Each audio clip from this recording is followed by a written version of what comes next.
السلام علیکم. وعلیکم السلام. څنګه یې ښه؟ ښه یو الحمدلله. شکر دی الحمدلله. خپل تعارف راته وکړئ اول. زما نوم شاهنواز خان شریف خیل دی او زه د لکړی کاني سره تعلق لرم.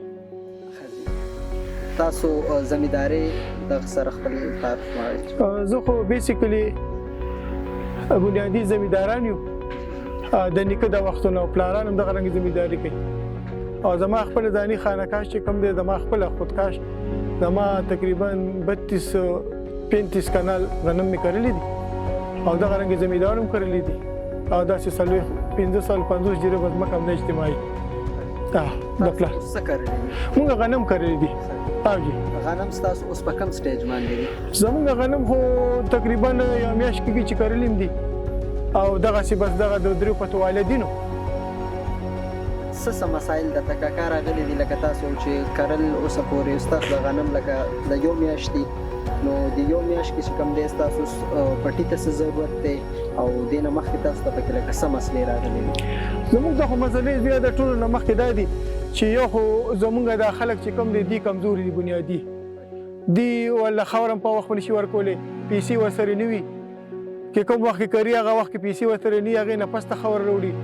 او دا غي نه پسته ورکې دا غن بلام کیږي دا پریوت شو دا نور سيزونه ورکې کیږي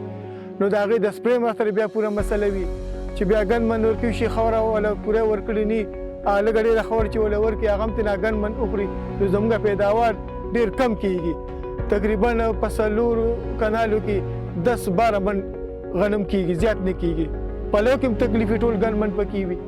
کوم قسمه غن دی کیږي دی کې دا یو خدای پریوت د دلته کې تاسو به ویني او دا نو دا موږ ورته ازغی وایو او دا میوکای ورته وایو تاسو چې ورته پرڅ کې خپل جبه کرس وایي او پریوتی ورته وایو دا سيزونه ورته زیات دي.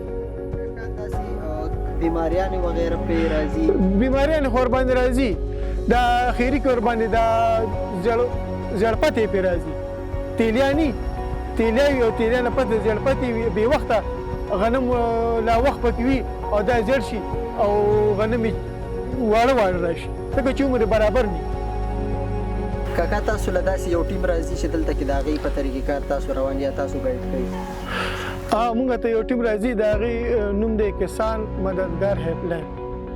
هغه یو خو هر وخت موجود وي او بله خبره ده چې موږ ته ټلیفون وکړو هر څه خبره چې نو موږ سره ښه پوره تعاون کوي دا خبرې